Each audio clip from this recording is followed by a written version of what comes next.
and let's help you out. So we're doing the shorter version, mostly looking at the equips. Or advice will be on the equips, but of course it's good to look at all of the stats and to get like a general idea of where you're at in the game and where you want to go, because that will give you advice on, you know, what to do with the equips, how quickly to push which piece, how far to push it, etc. So give us a little bit of an intro of where you're playing, what your goal is, what you like doing, that kind of stuff. Yeah, I like buzzing, man, but I'm pretty bad at it. So Yeah. I've been playing for a long time. When I was a little kid, I used to play, and then I stopped, and then I started playing again, and then I stopped. Gotcha. And then I started playing again, and then now we're here. Yeah. Now we're here. Yeah. Yeah, a lot of people play off and on. It can be very demanding, right? Yeah. I turn burn this character because I used to main dual blade.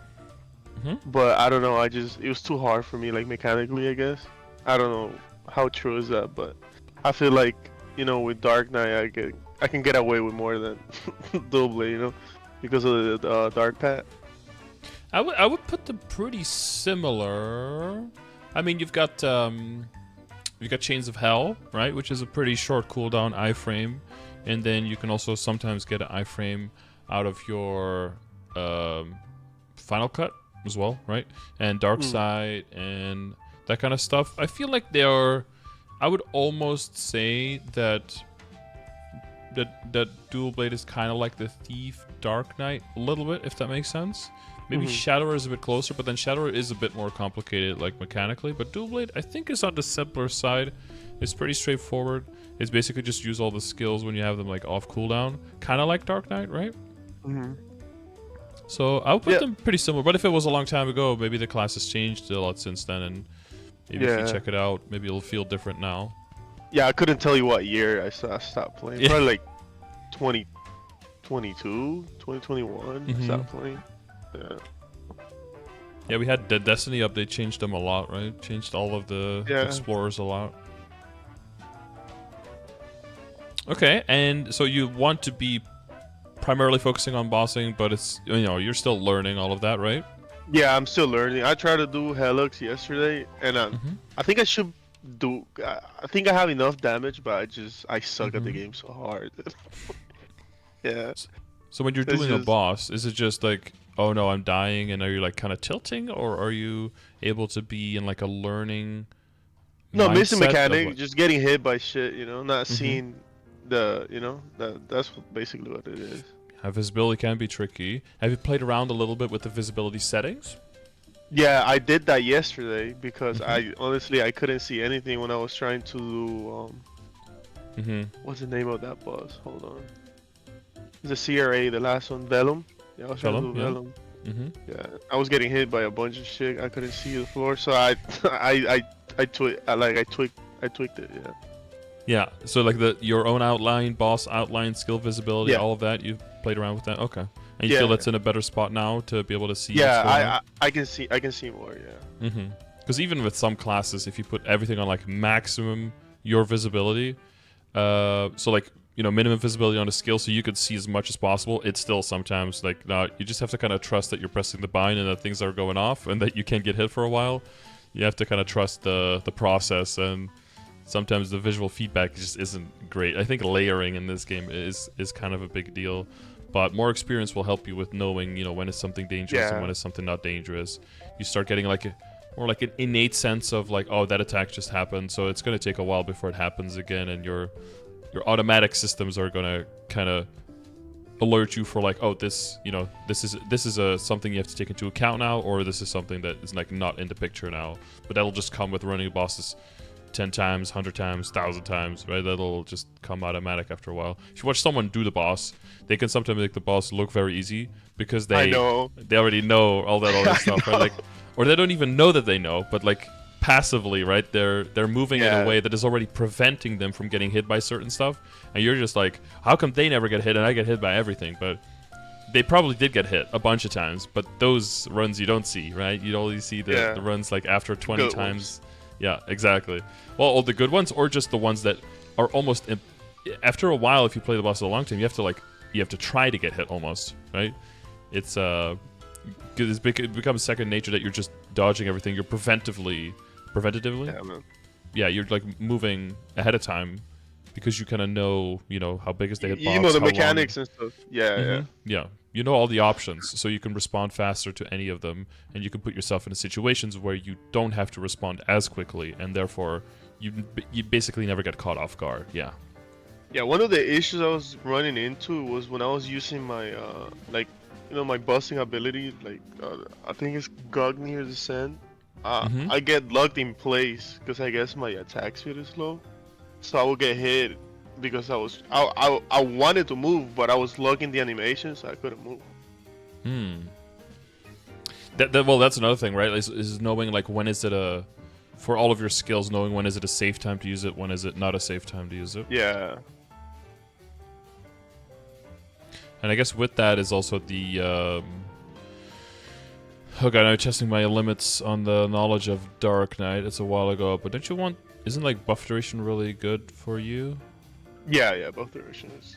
I think so. I think yeah, it's good. Yeah, you need buff duration for your burst. I learned how to burst yesterday. I didn't know my rotation. Okay, well that's another step. Have you joined the class Discord for your class as well? Yeah, I have. They've been helping me a lot actually. Yeah, it's usually pretty good to like get started.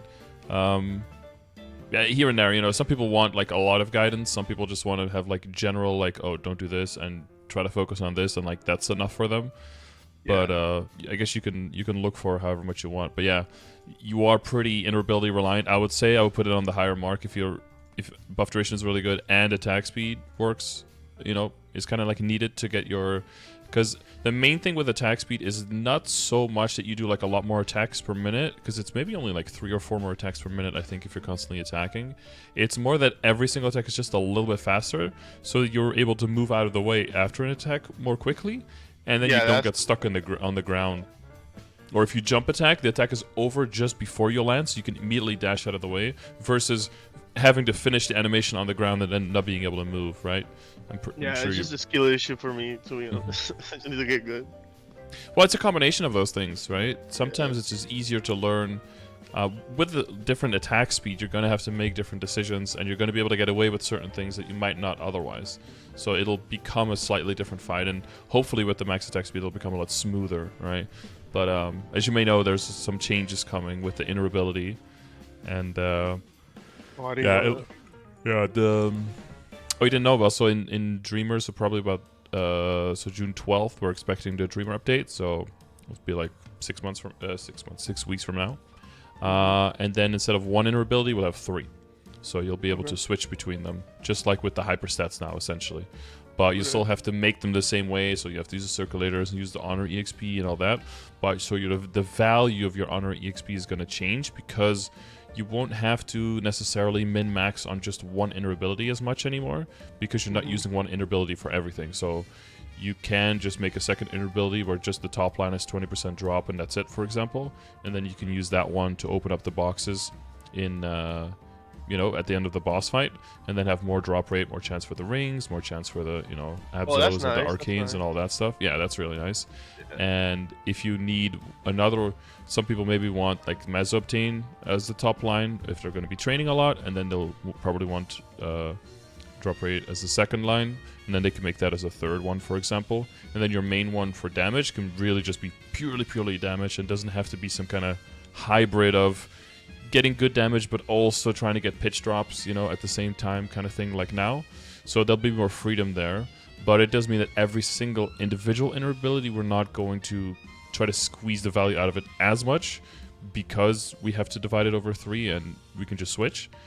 But it does mean that your honor EXP will get different types of value. So if there's events with honor EXP, you probably just want to focus on buying those out and building up that honor EXP, because it takes easily like 3 mil honor EXP to build like 1 good interoperability. So if you're gonna want to build 2 or 3, then you probably need like 6, 8, 9 mil, something like that.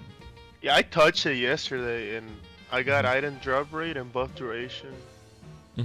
And the first line is attack for 1 + 1 attack for every 14 levels. I don't know if that's good. I just left it there. I didn't want to. It's something. Did you just like re-roll it with the honor exp? Just reset? Yeah, I just re-rolled it because I don't remember what I had before, but it wasn't that good. So Yeah, I see like rare buff Yeah. duration here and some stat. Could you take a picture of what you have now exactly? yeah, Because it has to do a lot with like the tiers that you have, right? Because you still have a rare here, but they just got rid of rare like completely in legendary. So you only should see epic and unique lines, and they changed the rates with which you get epic and unique as well. So the rates went up recently.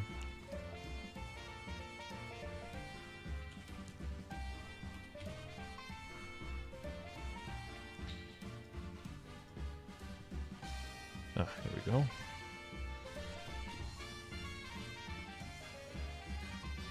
yeah, but Oh, it's I love this okay. game, man. Yeah. So fun. Sometimes it's There's a lot to confusing do. to know what to do, man. There's a lot of game Yeah. knowledge for years. Yeah. Wait, you still rolled rare? Wait, hang on. Didn't they change that? Man, I probably because I wanted the buff skill duration. I logged it in place. Oh, you locked it. Gotcha. Okay, yeah. I didn't Yeah. know. I would have let it go yet. Yeah, yeah. Well, and also if you lock, every single roll gets more expensive, right? So Yeah. ideally, you want to get the unique line. So just to get to break it all the way down, basically, you want to get the best possible unique line you can get for something that's really, really good, together with something that you can only get on legendary most of the time. So if you're looking at like the best in slot inner abilities, you'll see that the top line for a lot of people is like, here's boss. So that means that there's nothing like fundamental that the character really needs to hit up with certain things. Cooldown skip. That's something like, you know, if there's a bunch of skills that can skip, then just it happening even once every 5 skills will just give you more damage than the other stuff. It gives you more utility. But you see a lot of attack speed +1, attack speed +1, right? That's just to try to hit that max attack speed again for that mobility. And then also what you'll see sometimes, but it's usually early, is that you could see like buff duration as well. So for example, if you're okay with the attack speed and you're still like building up on a character, you're not like hard committing, someone who takes benefit out of buff duration, like a Dark Knight for example, you could also try to hit like 50% or however much it is buff duration on the top line, and then just hold that for a while until you have the money to commit. Because typically, the reason that we go for like good ability, it's like the third line is almost like a throwaway line, and that's like that expensive line that we're not going to work on at all. But what we really want to focus on is those first 2 lines, and there you'll see like, oh, buff duration helps, but then we want that unique line of 38%. That's the highest number you can get on unique, Okay. and the attack speed together. And this together is going to be like 95% of the value of your inner ability, basically, because this one, percentage-wise, is going to cost a lot of your total. So in order to get this, we'll use circulators, because circulators always give you the highest number within the tier of the line that you're trying to get. So if it hits unique and buff duration, it's always going to be 38. But if you roll it with inner ability with honor exp, then there's variance still. So and basically with, especially if you have lower honor, which you have, then you'll want to use the circulators to basically buy yourself rerolls. And then once you hit this, then you can lock that, and then roll with the honor exp you have for the attack speed. Because it's almost never going to happen that you hit this and this with the circulator. That's just like hundreds of billions, right? So that doesn't make sense mathematically to do. But that's why you want to save up all that honor, and that's why you probably just don't want to touch the inner ability too much. You can keep what you have now, and then wait up until financially for your account it makes sense to make that investment, and until you have enough honor exp to reasonably make this. So I would say that's probably not until we have like 1.5 mil or so. So if you see any event shop, stuff like that, I would get all the honor medals you can get and just pump that into your Dark Knight for like mid to long term plan for your inner ability. Okay. Because it will enable, do that. like this will help take the funding that you have on your character and like multiply it basically. And everything will get better, everything will get stronger. Yeah, that's just the first thing I noticed on the inner ability, because it's like this is not like a committed inner ability in any way, right? It's not committed to mobbing, it's not committed to bossing, it's not committed to overall damage. It's not really committed to anything. So there is an opportunity. It's like your You know, it's like using cubes on yourself, right? It's like your own potential lines, but there's like there's no potential on there. So we want to at least go in some direction. You know, either get buff duration, either get. But now you have a little bit of drop rate, you have a little bit of buff duration, you have a little bit of attack. Yeah. So it's still not committed to anything, but at least it's doing something. Compared to this, is doing like basically nothing. 10% buff duration is, you know, if you end up with that when you roll out of all of your honor, but you never want to get to that point, right? You want to either save it, you want to use it purposefully. So that what you could do now. I think the last time I used it, it was just to get like a legendary line. Sure. Yeah. For that, I also like just using the circulators because they have a good tier up rate, and it just saves your honor so that you can use all the honor later to commit to that top line once you have it. Because the earlier you start using your honor, the later you can commit to the line. And the more you use circulators in the beginning, the more you're buying honor in the beginning, and then once you have that unique line, or you have the funds to go for that unique line that you want, typically during a 50% off event, right? Because those come on Sundays every now and then. And then during that event, when you lock and you reroll, you can roll twice as many times with your honor saved up. So I would definitely do that. And only roll during those events. Unless you have like millions and you're playing 16 different characters and you just want to, you know, get something useful, right? You want to get what I call more like a mid-game or like a training ability, just something that does something. But if you really want to commit to the character, you have to have a really long-term vision on honor EXP. Because the main thing with honor is that in the beginning, you actually get quite a lot of honor and you build up to like 200, 300,000 very quickly. But after that initial build-up that comes mainly from leveling, you're not going to get basically anything. Like, it's just bossing and just very slow, except for events and event shops where you can buy them. So I would jump on those as much as possible. Yeah, I'm gonna do that. Yeah. Okay. So when should I start rolling on it? When I have like, is there like a number I need to look forward to? There are numbers. It's very, very wide distribution though. But you basically have one thing that you need to hit, and that's 38% buff duration. So that's a very specific thing for you. A lot of characters have like a lot of different outs. You know, they could be like, you can hit 10% boss, or 20 crit, or 8% damage to debuffed, or maybe even 10% cooldown skip, right?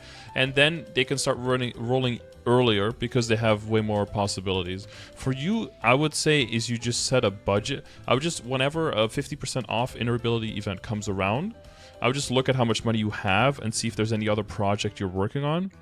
And if you have some money available, I would just set a budget. I would say like spend 5 bill on circulators, for example, or 10 or 20 or 2, you know, whatever you can miss, and then just spend at most that amount. And if you don't hit it in that amount, then you just say, okay, I didn't hit, and then you just wait until the next event. But I wouldn't like doom roll for it, because then if you don't hit, then all of your money's gone and you make 0 gains there. That doesn't feel good. So I would always set a budget. Okay. So I would advise, somewhere between like, you know, depending on your income, but maybe like 1 week's income or 2 weeks' income, something like that, at least to throw it at that, because it is, for you, it is pretty important, because that attack speed and the buff duration combined will like take your play style and what you can do with the Dark Knight to the next level. Okay.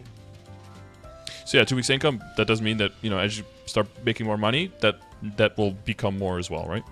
Yeah. So hopefully we do that as well. So which bosses have you been doing up until this point? Let me check. Because you were trying Helix, you didn't kill Helix yet? No. That's another thing. I wish I could have like more practice runs so I can. Like, yeah, Helix sucks for that. One try and you're gone. Yeah, it used to be just keys. You could in total go up to 6 times a day, but yeah, they messed that up.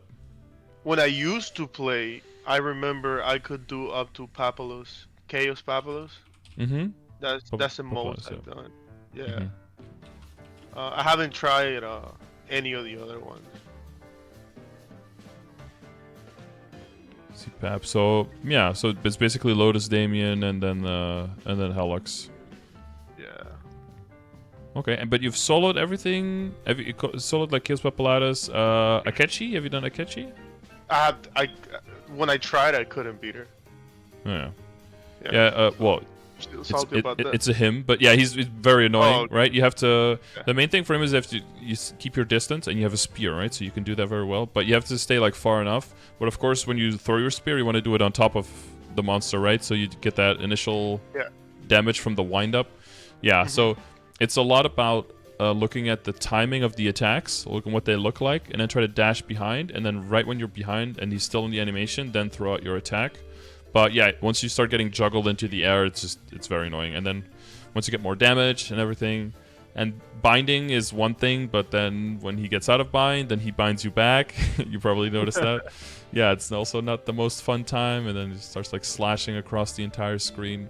But they are the bosses where if they are in that point where it's very annoying, where you can feel your progress the most if you try them regularly with your playstyle, but also with your upgrades and with your leveling, you'll see how long the runs last, and you'll see them dwindle in time the most. So even though you might be inclined to do them the least because they are the most annoying, that is where you can see the progress the most. Yeah, definitely. Yeah. And like, you ever did any like party? You considering like parties for Lucid and stuff like that, or that's just like way too far for you? Yeah, I mean I could try, but I don't like getting carried, or I don't like being, Sure. So it's, I know I'm probably not gonna do much, so I kind of stay away until like I know I have like solid understanding of the mechanics and what I'm doing, Yeah, you can contribute, and yeah. And you don't want to like be in at the risk of getting like a red dot either, right? Because then you don't get anything from the run anyway. You get experience, but you don't get the drops. That's new for me. When I used to play, they didn't have that. They added that. They added. Yeah. They tried to kill Reboot in Korea, so they added that basically to stop the people from all moving to Reboot and go back to non-Reboot. Oh, okay. Yeah. People were getting like carried and progressing through the game way too quickly, so they put that in there to slow the people down, basically. Yeah. Love next on that. It's stuff from Malik. Yeah, exactly. You keep getting knocked up in the air, and then it's so annoying. And then when you do get a good bind and burst off, then it like counters you, and then the thing with Akechi, like he builds stacks every time he hits one of those attacks. If you don't get hit by his attacks for a bit, then slowly the stacks go away again. But then if you hit full stacks, right, then you get the big screen doors and everything, big animation. There's some iframes that you can use for that, and hopefully if your pact is up, then you can use that. But it's it becomes a much more complicated and annoying fight the longer it takes. Yeah. Okay. So let us see. Are there any concepts or things? And again, I don't know if you've seen other sessions of me or you see any of my commands. Is there anything you had questions on like some mechanics or some stuff before we get into like just the gear specifically? Not really. I'm pretty much. I think I have a grasp of everything. I think the only other one I don't know is the 6 job advancement. I don't know how it works because I haven't gotten there. Well, yeah, it's 260, just a whole bunch of storyline, and then there's some rocks that you get that you have to just kill monsters, and then they fill up with experience, and then you get another rock, you get a second one, you get a third one, and then you get one rock for every area in the Arcane River, so another 6, so in total 9 rocks that you have to fill with EXP. And then once you're through that, you get your 6 job, your Hexa Matrix, and you get your Origin at level 1, and then that's it. And then after that, fragments can start dropping in Grandis, and Soul Urda and Grandis will be given to you once per day for the Urda daily that you get. Basically, just killing any monsters in Grandis, any monsters over 260, basically. And if you do that on your first character, you'll get energy and Soul Urda energy and fragments. And if you do that on any character after that, will only get the energy, not the fragments. But basically, energy and fragments are the currency and the cost for unlocking your skills and for leveling them up. So that's all just those 2 currencies. And yeah, basically every single level will cost a different amount depending on the type of skill it is. So you'll have 4 boost nodes, which are basically just to boost your existing 5th job skills. Just make them stronger for most of them. If they're utility skills, sometimes it's a little bit different. right? But if they're damaging skills, it's just final damage increase. But level 1 will give 11% final damage increase to that skill, and then it'll slowly build up from there. But so that first level gives you a pretty big bump. So if it's a skill you use a lot, like your spear, for example, it'll be really good increase in your total damage. The problem is, though, well, that's the one, so the boost nodes. The other one is the mastery node, so that further enhances, changes the look and the hitboxes, and gives extra effects to skills before 5th job, so like from second through fourth job. But those are not all released yet. So we have one now, okay. We're getting our second one in Dreamer, and then there's 2 more that'll come out later that we don't know yet. Korea doesn't have those yet either.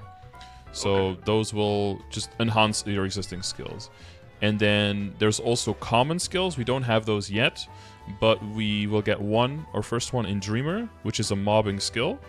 And it also passively gives you a bonus EXP. So that'll be a very nice one to rank up. And then there's, I think, 5 more slots for origin skills, which we also don't know yet. And 3 more slots, I think, for common skills that we also don't know yet.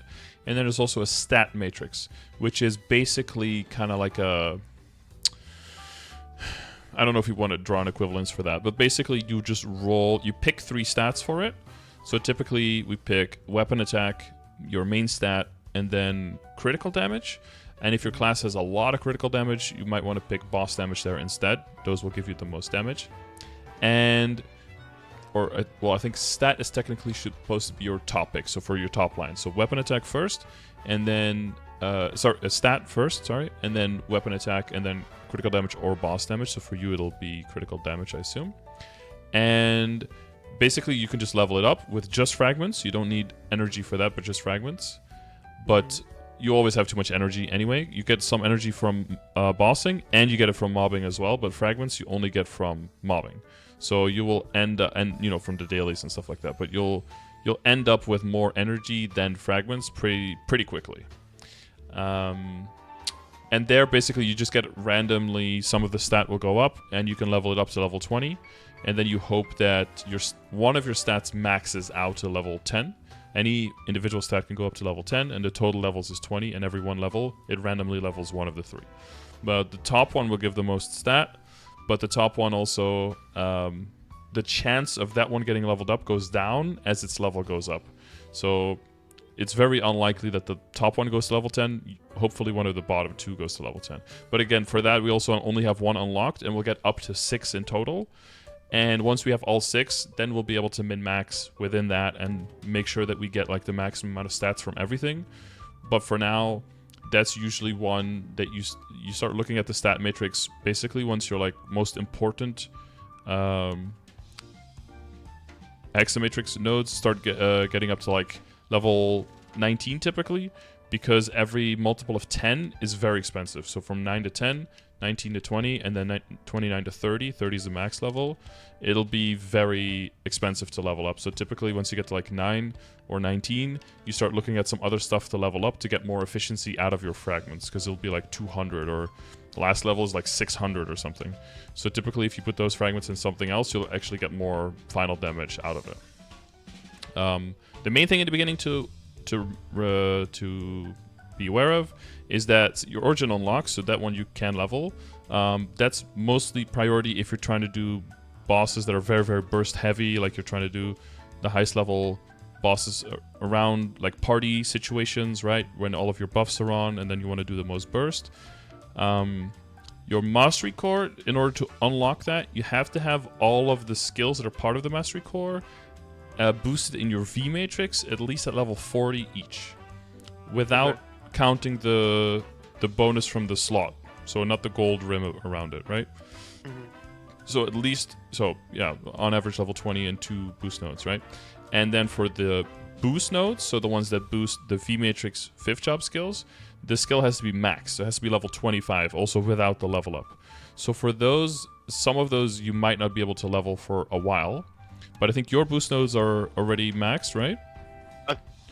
I'm very close. Oh, very close? Yeah, they're all over 20, yeah. So the mastery core you should have no problem with getting to. But for your skill node, you might want to look at as well, you know, maybe with the class Discord, if they're saying... because every class basically has this sheet where they kind of just lay out, like, what levels on which skills is kind of like the optimal way of improving your total damage. You can tweak it a little bit, right, based on what situation you're going for, but if you're just going for an all-round build, you can just follow this for your stat, and your class Discord will have this as well. So if you see that anything besides your mastery core comes up pretty quickly, like a boost node, then you want to make sure that for the V matrix, you start prioritizing that now to start getting that skill node maxed, so that once you get to Hexa, right, you don't delay starting to unlock that and building that up. So level 25 for the skill nodes and total 40 for the boost nodes in the V matrix to unlock it in the Hexa. Yeah. Yeah. That's a quick rundown. But yeah, more of it is developing and is being released in Korea. So we're always looking at the Korean updates to see like what kind of stuff are they getting now, so that we kind of know on what kind of time frame are they unlocking new stuff. And since there's 6 origins, and that's like the biggest group, and there's only one of them available so far, and 6 stat matrix, we're kind of expecting for the next update this summer that they're gonna get a new skill. Not probably not an origin skill, but a new skill node, and a new stat matrix probably unlocked with that. Fingers crossed, but yeah, no guarantees. Yeah. Does that make sense? I know it's a lot of information, but no, yeah, it makes sense. It makes sense. Yeah. Okay. And the other thing, someone in chat is saying no guild. That will start, you know. The further you go, the more that'll start. You won't feel it because you don't know what you're missing, kind of thing. But guild skills are very big in terms of damage. No, that was me. So somebody said, if my guild has. Oh yeah, you said it, yeah. Yeah, I don't have a guild. Guild. Oh yeah, the shop. Yeah, the supply store. Yeah. If you build out the guild castle far enough, then you can buy a node every day. And because I was going to say, like, I saw that message in chat, I was like, I remember that name, but you messaged it somewhere else as well. Yeah. Yeah, so I would say finding a guild is pretty important. You're playing in Kronos? Yeah, Kronos. Yeah, okay. Yeah, I would start looking for that, even if it's just like a temporary guild that doesn't really have many rules and it's kind of like whatever. But you can very quickly, if people do some covers and do some flag, you can very quickly get to like anywhere from like 20 to 30, 35 skill points even. And having close to 2 or 2 maxed skills, and that'll also for bossing already will make a huge difference. Because one thing it does, like, it adds 30% critical damage, right? So right now, base critical damage is 35, so you add 60, you're at 95. So adding 30% to that is like more than 30% final damage, even if you change nothing else. So that's already, you know, instead of hitting I don't know, like 100 mil lines, you hit 135 mil lines or something. That's already massive, right? So I would look into that. Also, replace the battery in your smoke detector, because that's that's important. No, I try, man. I put the new batteries and it doesn't work. I had the same thing. Yeah, I had the same thing. So mine has no batteries because I just hate the beep. But just letting you know. Yeah, the other thing, if I just look at your like stat window, like your combat power and everything, what do you think the problem is, like when it comes to like your account, your damage? Because you said like, oh, I'm bad at bossing. That's one thing, and that's practice. But the other thing is, how much damage are you bringing to the bossing, right? What do you think the main problem is? I mean, the main problem right now is my IED is low, so I need to get that up. And I just need to do my Legion to 6k as soon as possible. I think that's the most gains I'm gonna make now, is to win the Legion right now. And I've been working on it, but you know. Yeah. So what steps have you taken to get your IED up? Because Legion is definitely one. The Legion and Lynx, right? And there's some other stuff. I have a Sega secondary. With, I don't know if I put it. It has 30 IED. I recently got the familiars. Oh, I don't see. So just 30 IED on it, or it has some other stats as well? No, just 30 IED. Yeah, I can. Hold on. I don't know if I put it. I'll send it to you. Yeah, I'm just seeing equips and stuff. And then familiars, you said? Yeah. Yeah. Oh, is your old weapon a temporary one? Yeah.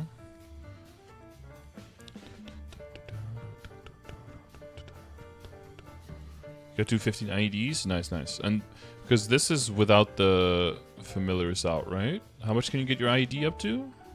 I think 88, 89. Okay, that's not too bad. Yeah. It's not too bad. I mean, that's like good for 3-door. Yeah, you can do like Vellum with that. Yeah, I can do. But like Helix has quite a bit more PDR.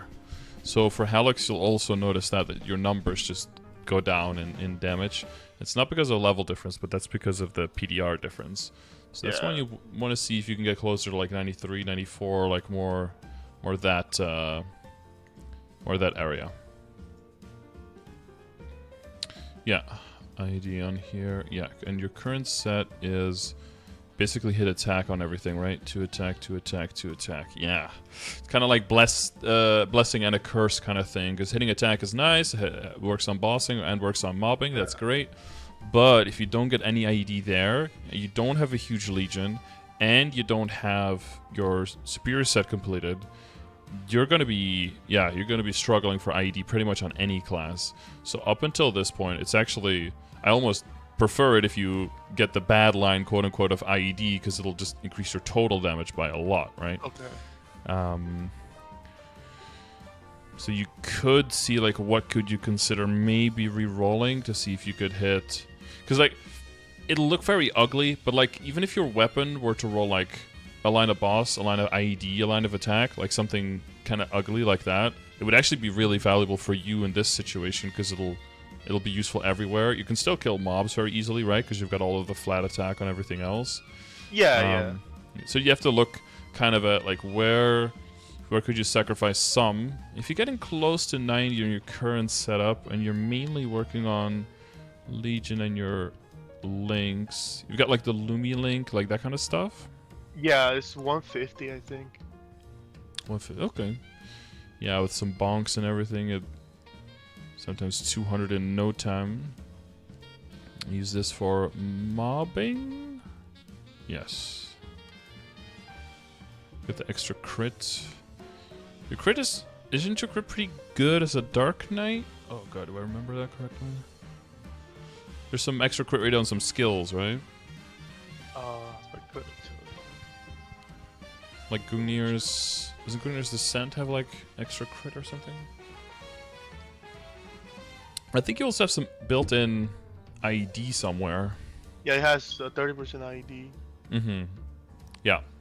So even if you only see, if your visual is close to 90, with 30% extra line of IED would mean that your functional IED is closer to 93. So then you get closer to that, to the numbers that you're kind of looking for to hit in the game, right? Mm-hmm. You always want to look at like what actually am I putting out there with 100% uptime, not as much like what does the stat window show. You have to really make sure you read your skills well and look at kind of like Dual Blade as well. Like Dual Blade's IED on the stat window can be a little bit lower because they've got 2 skills that have 100% IED built on it. So even if you have 0% in your stat window, they will still deal true damage, right? And if you have your main attacking skill has a hyper for extra 20 and has a built-in extra 30, so that's a lot extra as well. And then the other extra skill is also an extra 30. So your damage is like 95% coming from skills that have at least 30% extra. So you can basically add a line of 30% as if you have it to your stat window to come to your functional IED percent instead of just the visual, what you see in the stat window.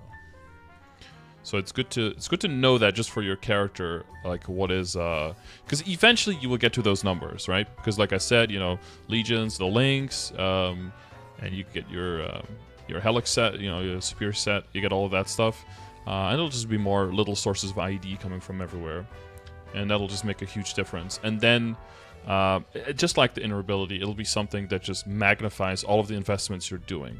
But as long as those things are not in place, then your equips have to work overtime, have to provide way more damage to make sure you get the same damage output. So this is all designed to kind of make sure that everything is moving towards the same point, kind of like working together, and instead of working against each other, working with each other so that you can multiply the benefits. But yeah, early on there's a lot of... it takes a long time to get to this point, so there's a lot of movement until you get to this point, right? Okay, so let's look specifically at your equip. Because yeah, IED, you're working on that, so you're working on Legion, you said. And then you're filling out IED as much as possible when you have access to it. Do you have one... Do you just use one setup for your Legion for now? For everything, kind of thing? No, I was leveling up a Shadower, and I put bonus damage and XP. So I have another one. Bonus damage... Oh, normal damage and bonus EXP? Yeah. Yeah. Because it was... So general priority that I would use for... So when it comes to which characters you build for your Legion, when it comes to which fields you build for your grid, which hyperstats you select, all of that, I would always look at the same priority. So with this in mind, the first thing, I would try to get your critical rate to 100% on any character that you're playing on, whether it's mobbing or bossing.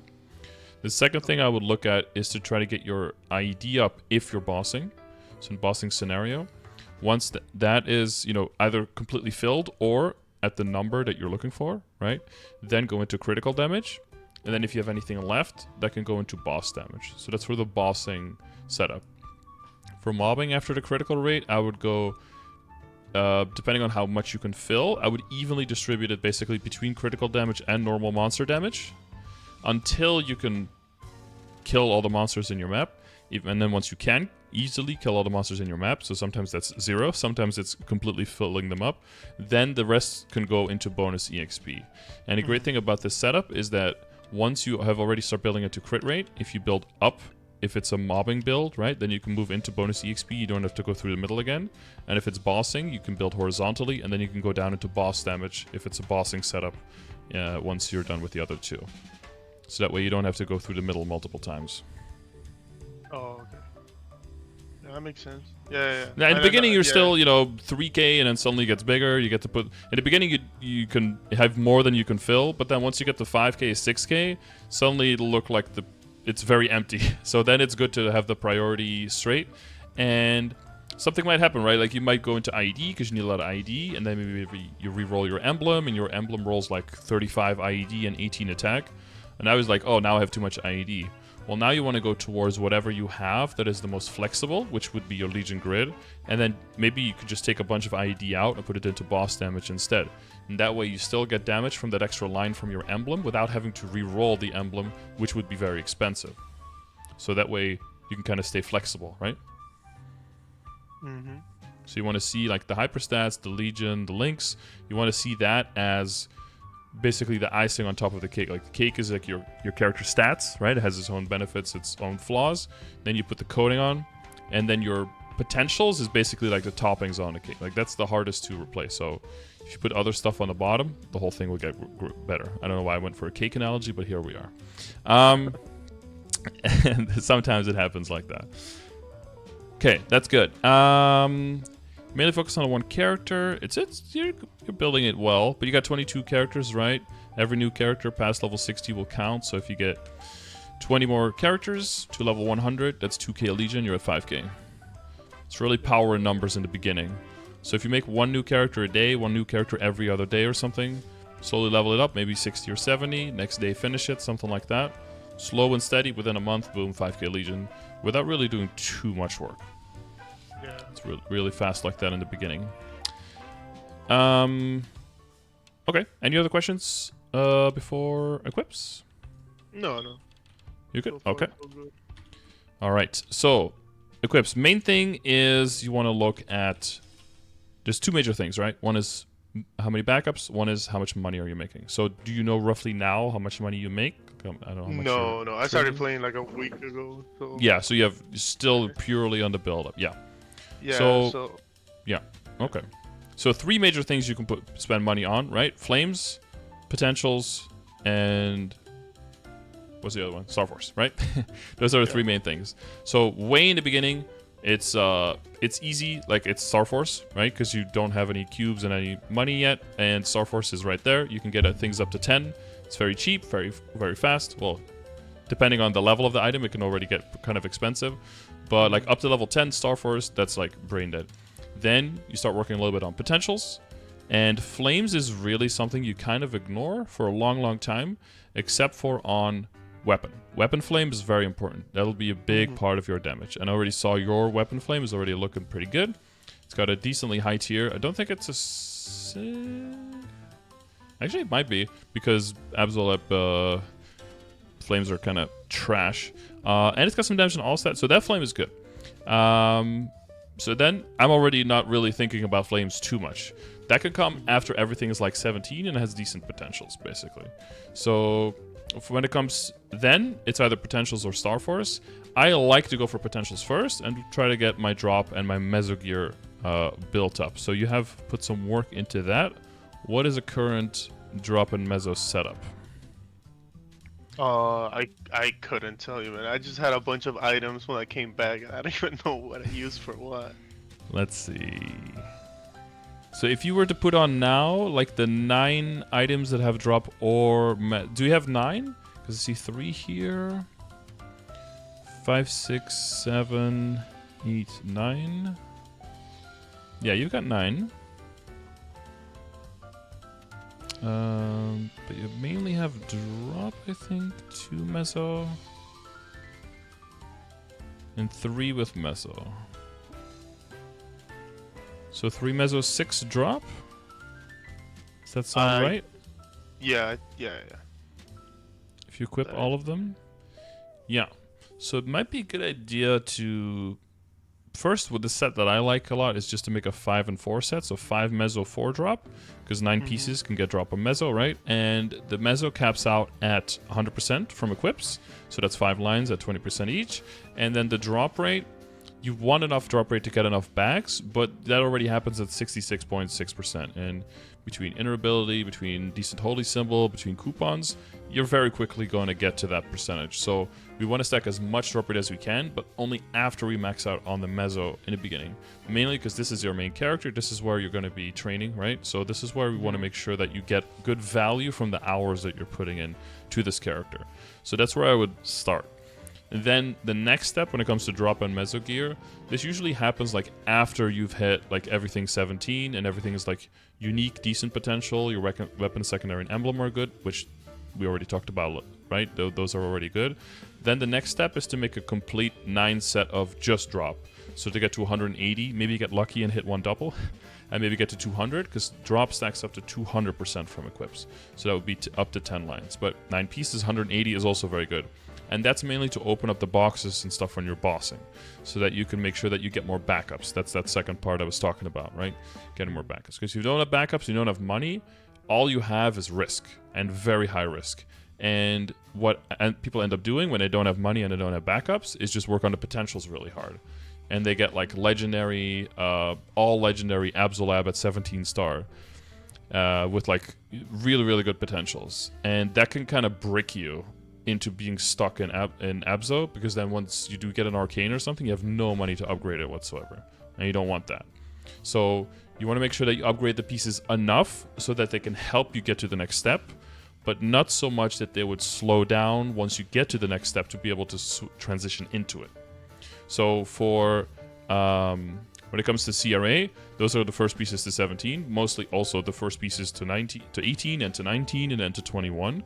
But you don't want to get too big of a gap between your Star Forces. So at the most, your Star Forces are probably going to be like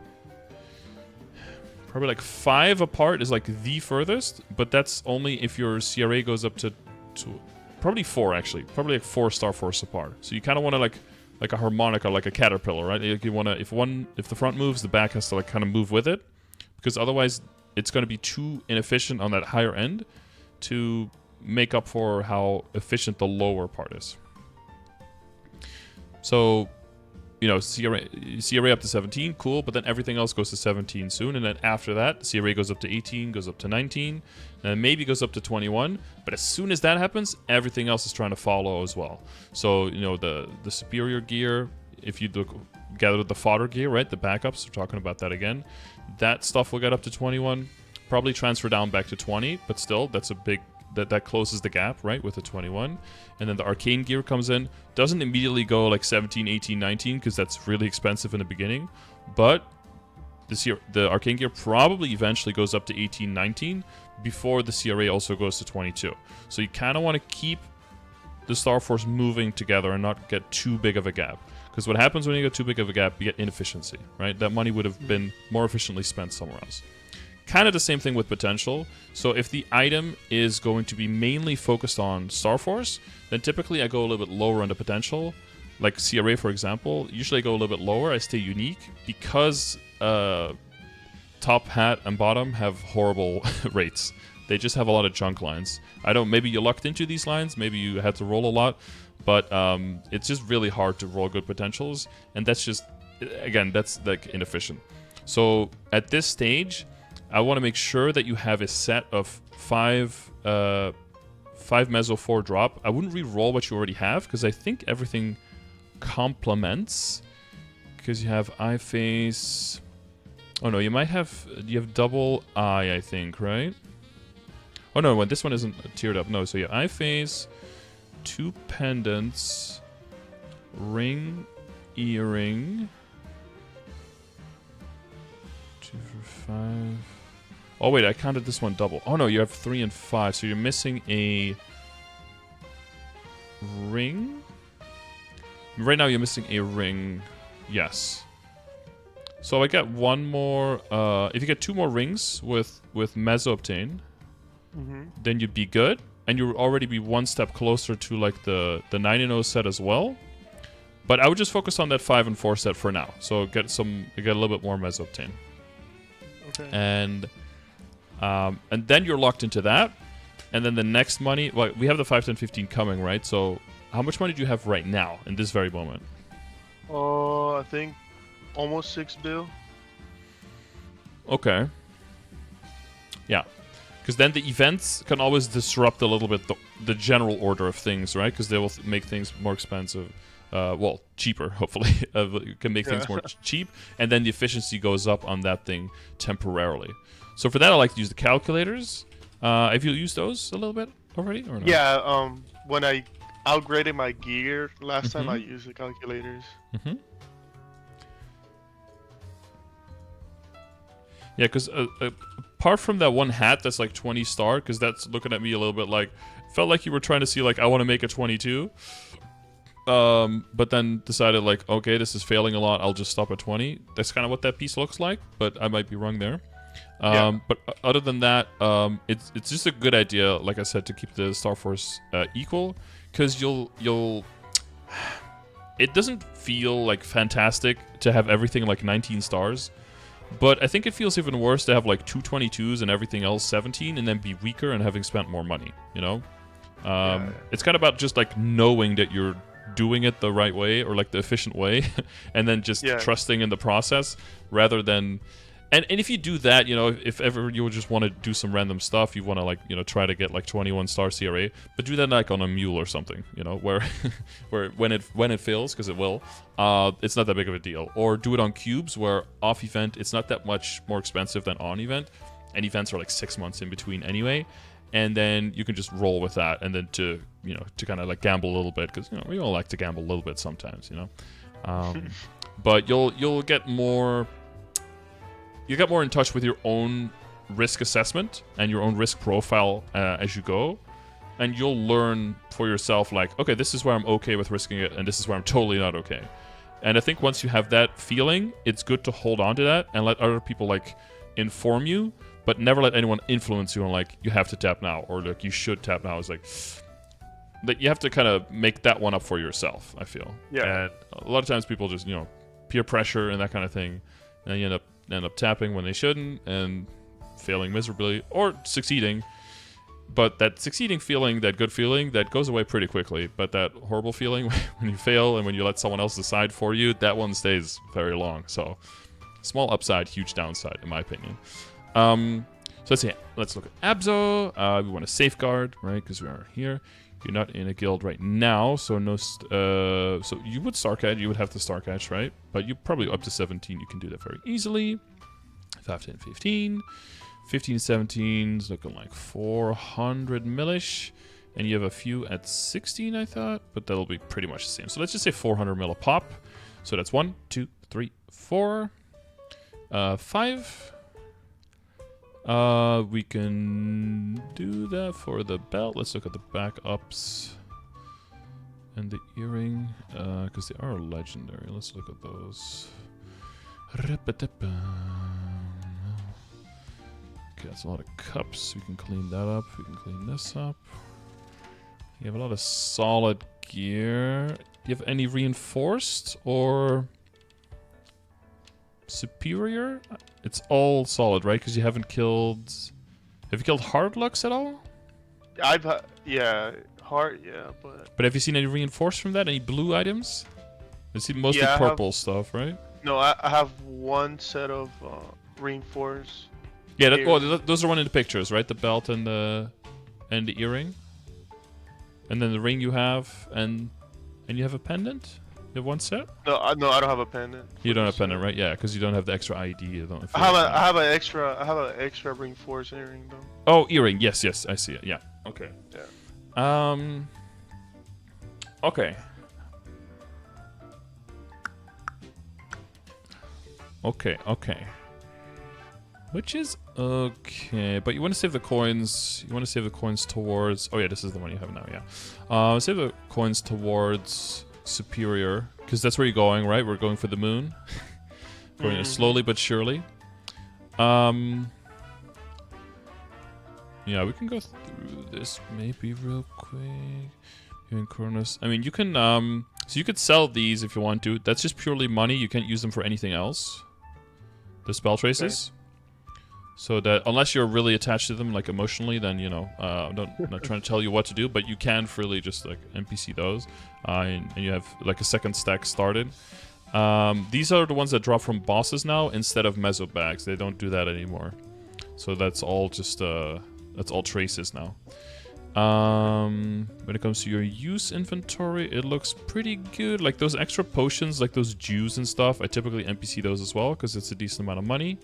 The elixirs, you could either sell them or put them in storage and like use them on mules for potions, and then basically they just replace the white potions instead, so you don't have to buy those. That's typically what I do. Other than that, I mean, maybe you can keep the mystical cubes in the storage as well, so you can use them on mules when they need them. Oh, and you have some reindeer milks left as well. Yeah, I would always just sell those because it's decent money, but you're never going to use them because the big elixirs and stuff are way more efficient in terms of healing, so they just make more sense.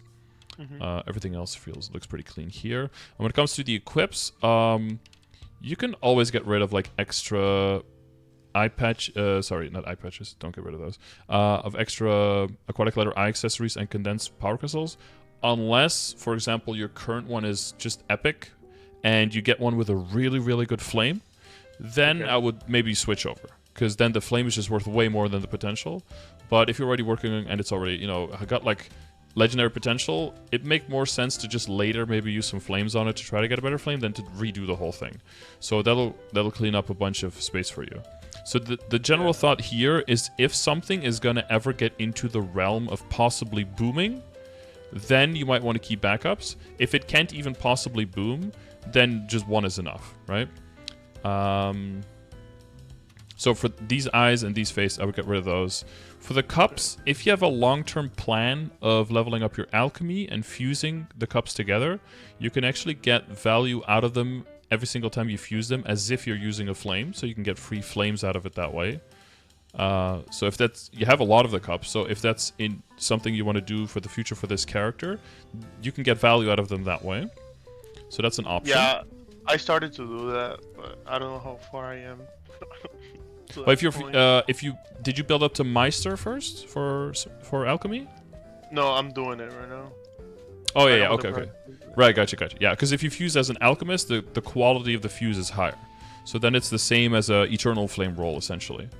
But if you have, whatever, 30 cups or something, that means 2x minus 1, so you can have 59 eternal flame rolls, essentially. So that's decent value, honestly. And for the long term, that should pay off. So Mechanator Pendants, same deal, right? They only go up to 15. So if you have one with an insane flame, you can use that. But if you're already using one, already have one that's legendary, you can basically get rid of all the other ones. Maybe if you get an epic one, you can kind of use that to just give it 1 star, transfer hammer it over.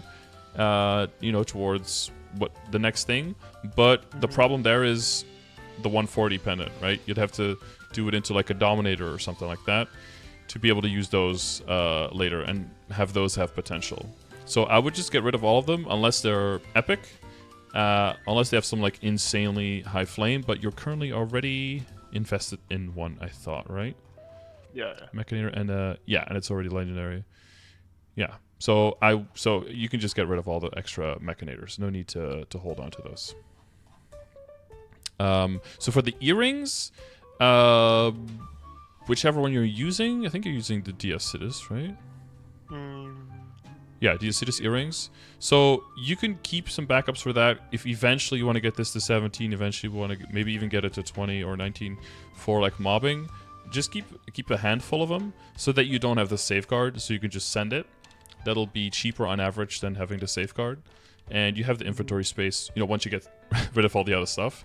So for the Golic stuff, same thing as like potential-wise, but you already have a legendary belt now. So solid rings, solid belts and solid earrings and solid pendants, you can get rid of all of that as well. Okay. You can extract all of that, or NPC, Cracked whatever you like to too? do. And cracked, yes, cracked as well. Yeah. So again, for another character, you might keep if they're epic, for example, so you can transfer hammer it over, and you basically have an epic potential scroll that way. But what you're going to transfer hammer to, you already have, so it doesn't make sense to keep them for you in this situation. But I would keep the pink bean belts. I would keep the reinforced belts. We keep the Dominator, obviously. Keep the whatever, like black bean marks. We keep those. Is that a shaman earring you have? Yeah. You can keep those. Like, might come in useful. Might come in handy. Since we're using Diacitus earrings, you can get rid of the Will o' the Wisps. Because I think at this point, since you have the legendary reinforced, it's probably best to just reroll that one for you have whatever it is that you don't have on the current earring. So for either stat or for Mezzo, if you hit Mezzo there, then you can use that as your Mezzo piece currently. And then one of the rings can go for Mezzo and the other one for drop. So that but then the Mezzo is priority now, but then the other one for drop will be later once you're working on that 9 drop piece set, essentially. Because you have Makes 1, 2... sense. Yeah. Because then you'll have 4. Yeah. Okay. Yeah, Black Beam Mark, that's just... You're using 1 Black Beam Mark, right? You're not using 1 for damage now? Or are you... No, I'm not using 1 for damage. Yeah. No. So I was rolling in it to get to get it legendary, and I got like Meso drop rate. Yeah, exactly. Yeah, it's fine to just use 1, even if you're gonna be losing quite a bit of damage when you're bossing in the short term because you have like drop and mezzo on and you've barely any strength on your accessories.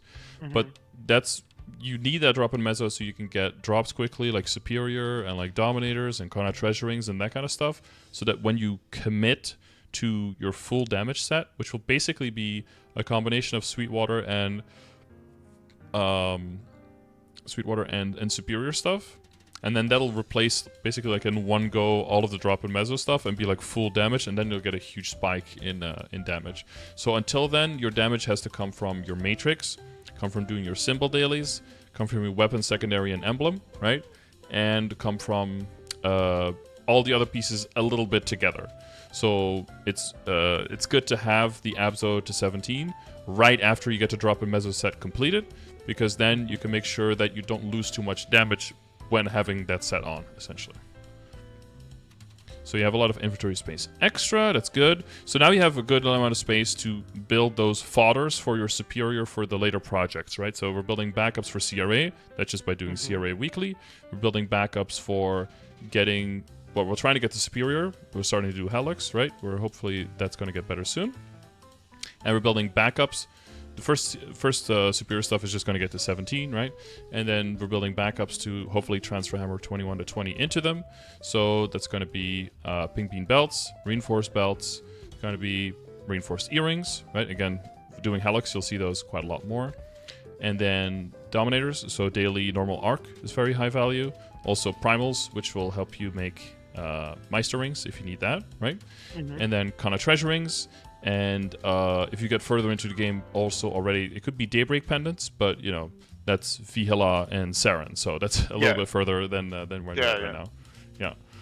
But those will be, like, the foundation to get your character to the next step after. So now a round of Star Force, then a round of working on drop rate stuff, then a round of fixing on some of the potentials, right? Maybe getting some 2-line legendary on the Abzo, that kind of stuff. And then the next round is like big Star Force again. And then it's basically all Star Force until everything is looking at like 21 and 20. And then into Arcanes. And then back a little bit into potential. And then maxing out the Star Force. And then finishing off all the potentials. And then finishing off all the flames. That's kind of the order that we do things in. Provided that nothing big changes. That probably was going to get jumbled up a little bit if you got the changes from Korea because of how expensive cubing would get. And Star Forcing would be even more priority. But now that order is pretty much safeguarded for the future, yeah. So, with all that in mind, are there pieces of equips right now where you're wondering where they fit into the puzzle, or what to do with them in the short, middle, long term, essentially? I mean, no, I mean, it makes sense. I just need to get everything to 17. And yeah, and then you can go back to the potentials. It should be good timing for you, right? Because 5/15 out this Sunday, and then usually in May around the anniversary somewhere, there should be a cube sale, so like 25% off. That'll be golden opportunity for you to get a lot of those potentials fixed. So it's good. It's good timing for you. And yeah, so you could get the bell to 17 because it'll transfer hammer into superior anyway. Okay. Or you could say, since it's only epic, I'm gonna switch to doing a pink bean belt instead because it's easier to get more backups for. And this one is only epic, right? And also it has flame advantage and set bonus with all the boss accessory pieces. So it'll end up being... It has weaker base stats, but it'll end up being... In better. Total... Yeah, it'll be easier that way because you'll get more backups. So you'll be able to blow up like 3 times as many and still have some left, essentially. If you already had the pendant, I would say do the reinforced, right? But you only have the 3 set, so that's some weapon and magic attack, but it's not crazy. But I would use the earrings, right? Again, so... Try to roll on the earrings, see if you either get drop or mezzo with strength, ideally, right? If you do end up, so in the whole shuffle, you're trying to get drop and mezzo. If you end up making too much, well, you can't really make too much drop, but if you end up making too much mezzo somehow, you could also see what you have that you have too much of that doesn't have any strength with it. Because right now, your total strength in all your drop and mezzo pieces is quite low. Because I think this one has 9% on the earring. And then there's one 6% all stat somewhere. Or not even. Oh no, that's D. Oh yeah, 6% all stat on the condensed power crystal. Ideally, but this might be too expensive right now, but that's also something you might do, is just to try to keep the total of drop and mezzo, but try to get one line of like 6 or 9% on all of them, because if all of them have 9% and it's 9 pieces, that's 81% strength. And right now you're only getting 15 in total, so that's like 66% extra strength that you could be getting. Again, that'll take a little bit more pressure off of everything, which means you can wait longer to need to upgrade, which means you can get more backups, which means that when you do upgrade, you have lower risk upgrades that you can make. And bigger jumps in upgrades you can make, which will pretty much always will be more efficient. Kind of like the go big or go home like approach. Yeah, it makes sense.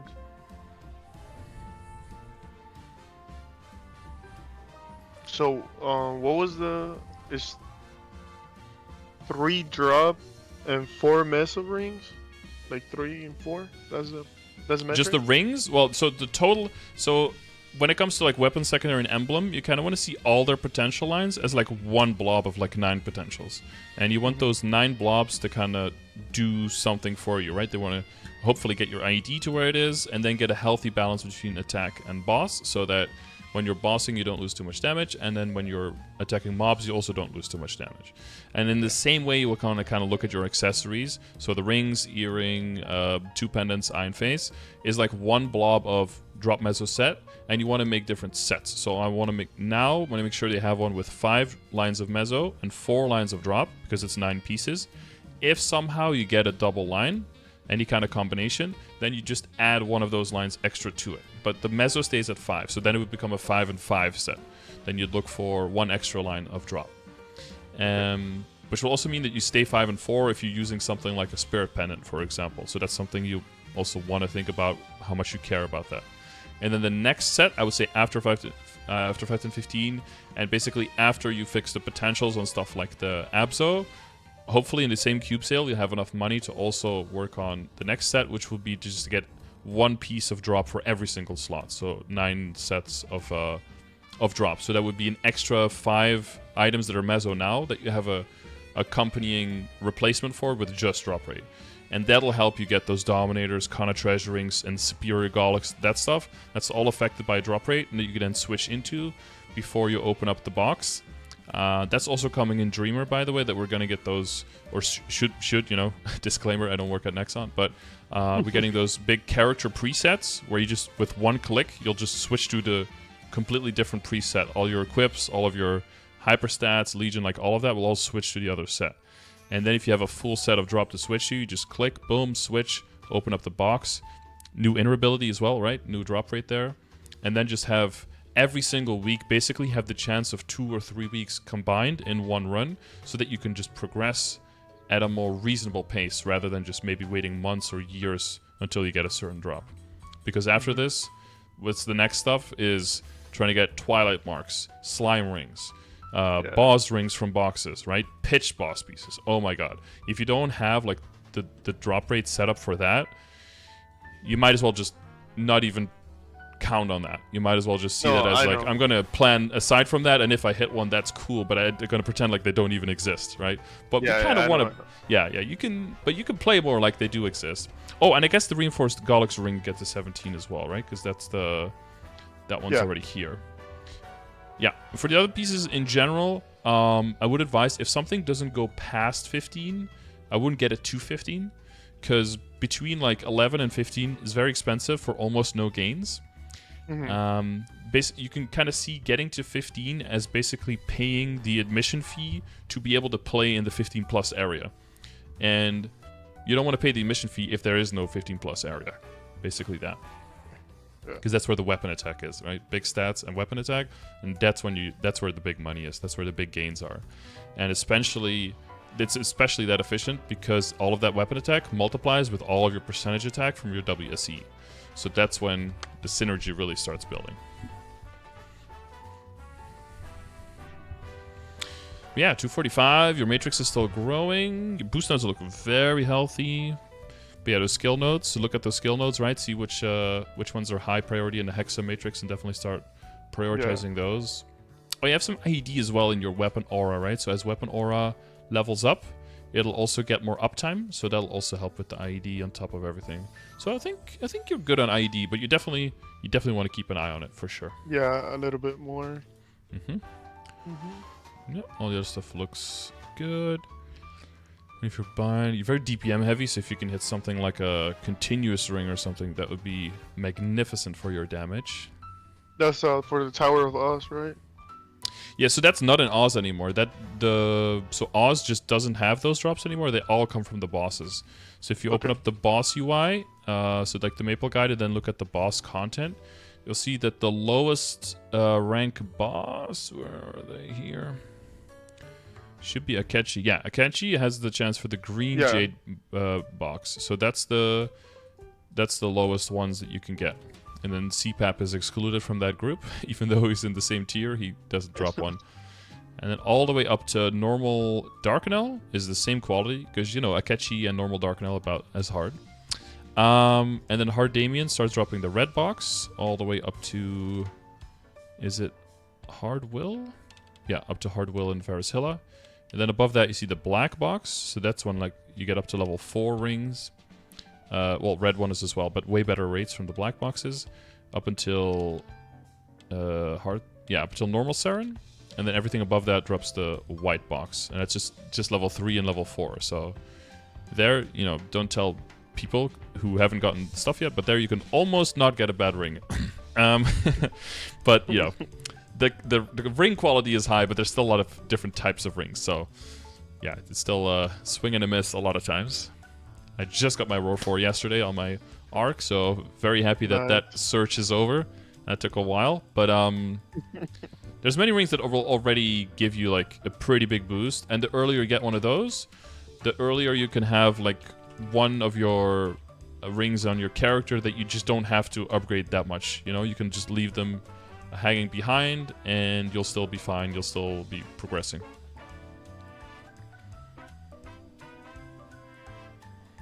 Right, anything else on your character or your progression that you have any questions about? I had something in it. Mm-hmm. I don't know, I brain farted real quick. Oh, yeah. Should be good. Oh yeah, I was gonna ask you, so right now, what should I do as of now? I mean, I know like I need to like save money for the event.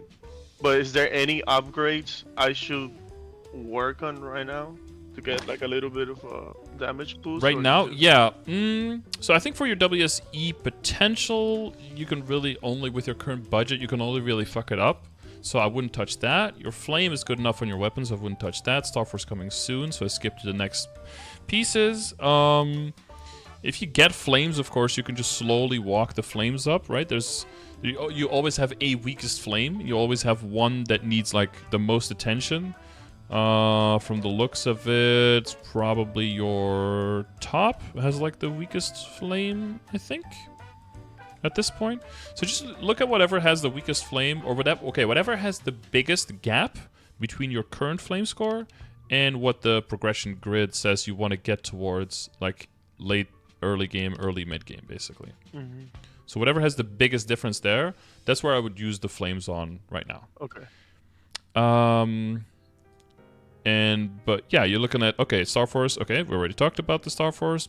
We can look at the flames, we just did. And then the potential, that's for after, because probably there's a cube sale coming. So after 5, 10, 15, I would save up again. And then just purely look towards that. Glove potential is already good. You could look for critical damage plus line of stat, but I would do that after the second drop rate set with like full drop rate accessories and stuff when that is done. And then you could also look maybe for like a second line on the pants, maybe get it to like 18%, 18 to 21, something like that. For your hat, I'm pretty sure the cooldown skill cooldown is very important, plus a little bit of stat. That's probably fine at this point. We talked about the accessories extensively, right? They're very, very important. This is going to 17. These are both going to Legendary with drop or Mezzo, depending on where in the set that you need them. Aquatic Leather accessory is going to get left behind because you have black bean marks. That's a good thing.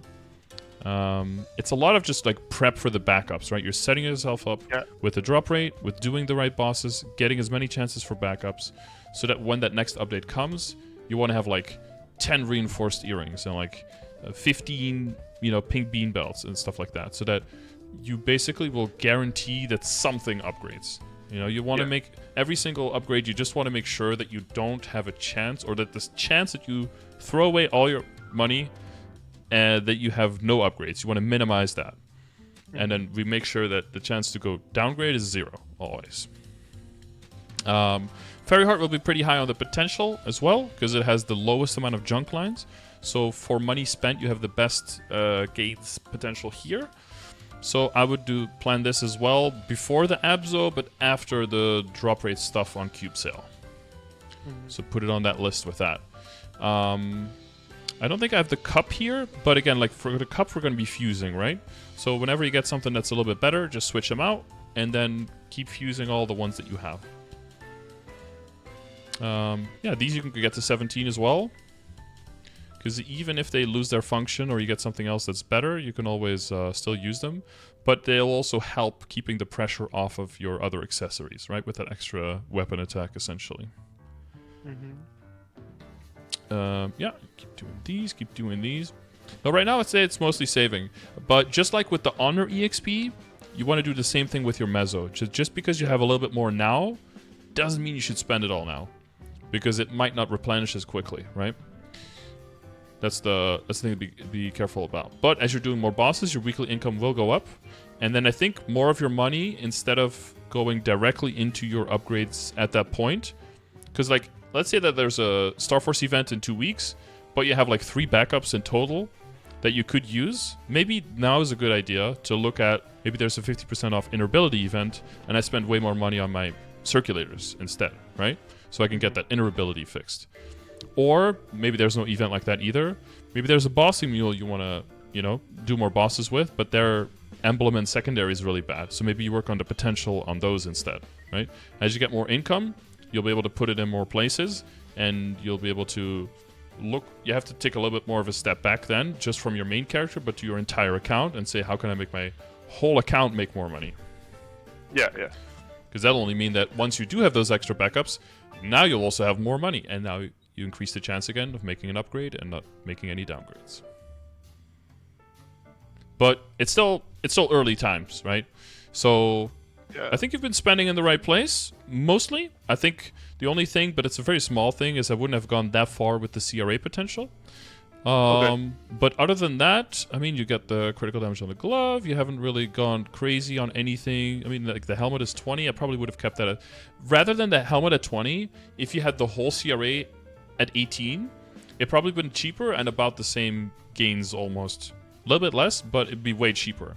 Because you can... if you can still go 17 to 18 versus going 19 to 20, right? But it's just like a little thing at that point. It's really not a big thing, honestly. I don't think I failed too many times. I think I failed like twice, and it just went up. Usually when I mention things like that, or like someone has like 30% on an item that shouldn't have it yet, they're like, well, I just used 4 cubes and I hit it. It's like, I know, I always look like I have egg on my face at that point, right? Because it's like, well, I did, you know, I totally get it. But just to make sure that for other people watching this as well, I wouldn't chase that at this point, you know?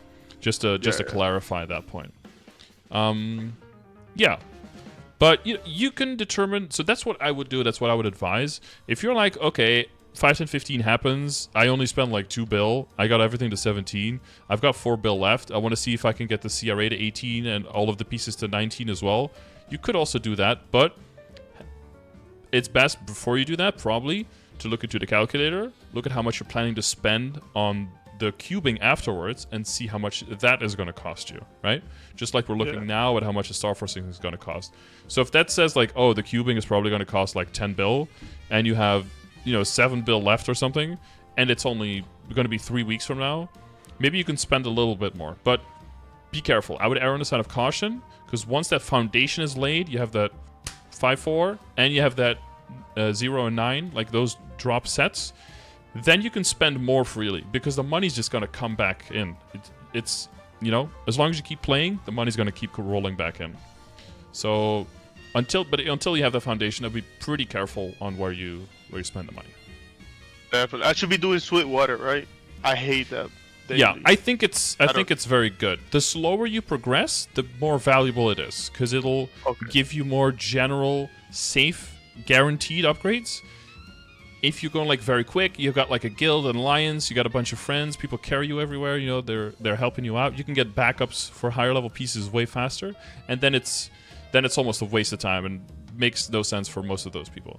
But if you're progressing more slowly, more kind of on your own, maybe, you don't have a guild yet, the earlier you start with it, the more guaranteed upgrades it'll be.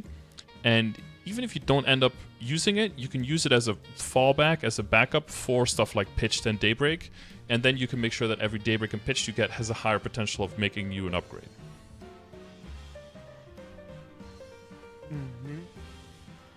Because there are alternatives, right? So like it'll mainly be like the tattoo as an alternative for the Twilight Mark or the Berserk.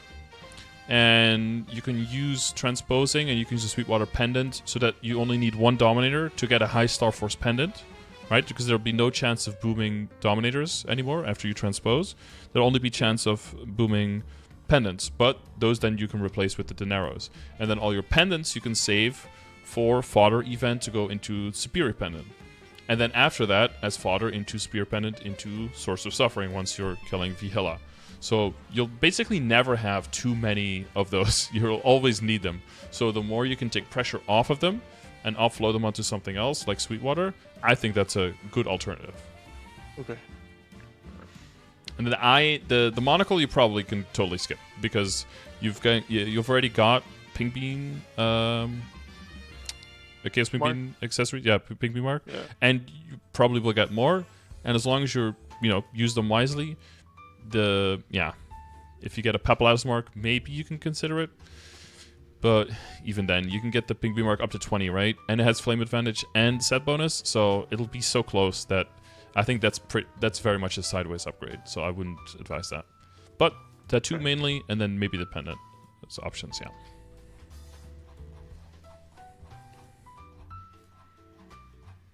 Okay. Feeling good? You feeling confident? Yeah, I feel confident. I have another Absol weapon, but I don't know if I can do anything with it because it was an event weapon. Yeah, no, this one it's basically just a temporary.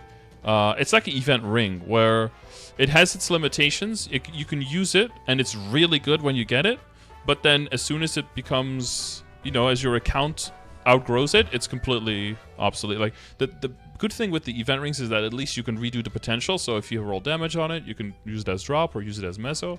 But the Absolab is just it's completely dead. Throw it away, right? Basically. Yeah, you could just throw it away. Yeah. Okay. Yeah. I had two of these on a character, and I tried to fuse them to see what would happen. And if you fuse them, what happens is they keep the same potential, also still locked, but the Star Force goes down to 0, and you cannot Star Force it. So it's it's actually useless. So you could just extract it, throw it away. Yeah. I was gonna ask you one more thing. I forgot. You have an item drop rate? Something about familiars? Something about Abzo? Backups? We went over this. Legion links? No. V Matrix, Hexa Matrix, symbols, metal. You doing 7-day Monster Parker? Yeah, I've been grinding at it. Yeah, it takes a while. You can't really rush that, so. Yeah. I think we covered most of it. Yeah, if you think about it, just shoot me a message in the DM or just ask me in chat, and I appreciate that, man. I'll get to it. Thank you. No problem. Best of luck. I know it's a lot of information, but I think you took some notes, right? And maybe you can check the video back. But some specific steps for the upcoming events, what to think about in terms of your income, laying your foundation, and then building those backups. I know it's a lot of preparation now. Feels like you're not going to really feel the fruits of your labor in the short term, but that's why I'm saying doing those bosses that are pretty hard now, you'll see the progress there still very quickly, especially hitting that 17, hitting good potentials. It'll be a lot of damage already, and you can always keep an eye on your combat power, right? It's not a perfect measure, but it's a way better measure than your damage range, and it'll give you a better idea of how well your account is upgraded and how well your character is upgraded. So just watching that number go up is a good indicator, I think of progress at least. Yeah, I already done it once, and it was pretty nice. When you put all the money and you put it to work, and you can do bosses that you couldn't do before. Yeah, exactly. That's why it's sometimes good to practice when you're really bad or really weak, because then if you give someone who's practiced good damage, then you can put it to work, right? You can put it to efficient work, and then the result is dead boss. All right. Yeah, right. Yeah, well, best of luck. Thank you. And let us know how it goes, and I'll see you around. See you around, man. Thank you for All right. Yeah, you're welcome. See ya. Yeah. Okie dokie. So yeah, very new player. If you're also pretty new, hopefully that gave you a decent idea of where to focus on, which stage of the game, generally which order. Sometimes it can get disrupted, but it'll get disrupted by RNG on your drops. And the idea behind the drop rate is so that you don't get unlucky on everything. Because if you have no backups, you get locked into just working on your potentials, and you get very inefficient very quickly. You want to get that drop rate, you want to get those backups so you have a chance to upgrade, and then once you have a chance, some of it will work, and then when it works, that's when you get those big upgrades, those big gains. And then you can commit to the potential once you know that you hit the Star Force already. Because there is that boom chance, right? We want to be able to get past that boom chance so that the potential is a lock-in. That being said, this was supposed to be a way shorter session. It ended up being about a normal length session, but this is a short session for the people who are wondering.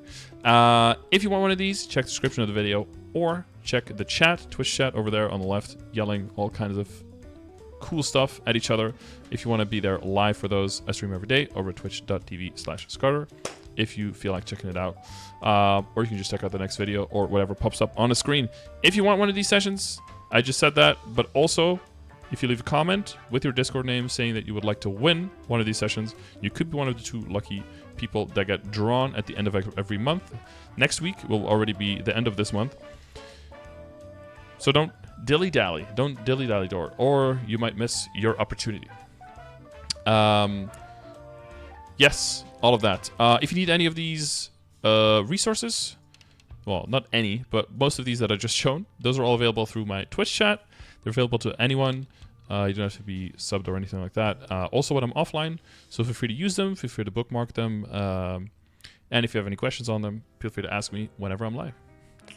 So yeah, hopefully you enjoyed the session, and I'll see you either in the next video, or... Oh! I just remembered I was going to ask about the event ring. Should I feed to my main, or should I give it to my boss mules? And if so, which rings? Because there's a lot of them to choose from. Yes, I was working on something for the event rings because I know there's a lot of them.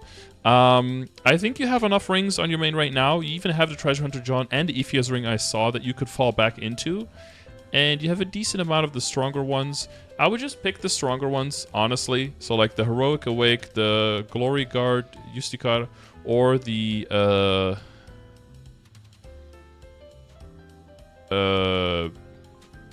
Fuck, what's the last one again? Tenebris ring, I think. Those 3 have the same stats, so the same stats as this one. Can be potentialed, just like this one. Those are probably the ones that I would just get. I think 2 to maybe 3 event rings is probably the most any individual character is ever really going to need, because there's so many other options, and you want to like keep it going. You want to give every character like the possibility, every character that could be a bossing mule, the possibility of some easy damage from some rings, and not overfund one character and then leave another character to dry is how I would split those up, essentially.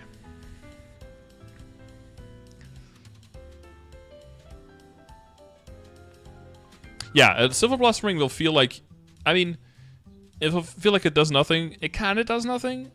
But in the grand scheme of things, in the thousands of weapon attack and tens of thousands of stats you have, whether your ring is 30 stat and 2 attack or 40 stat and 25 attack, that one thing like that shouldn't be the end of the world. So don't try to min-max too much in the beginning. You don't want to end up with an account like mine, like for my first character, where you end up with like 18 legendary accessories because you upgraded every single time there was one that was a little bit stronger.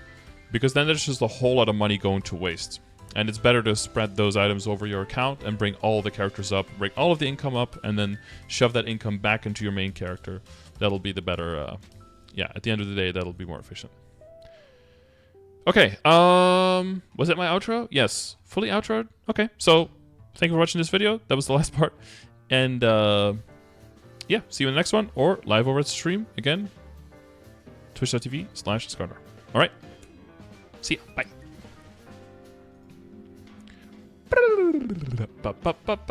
Okay, I'm all jazzed out. Can I...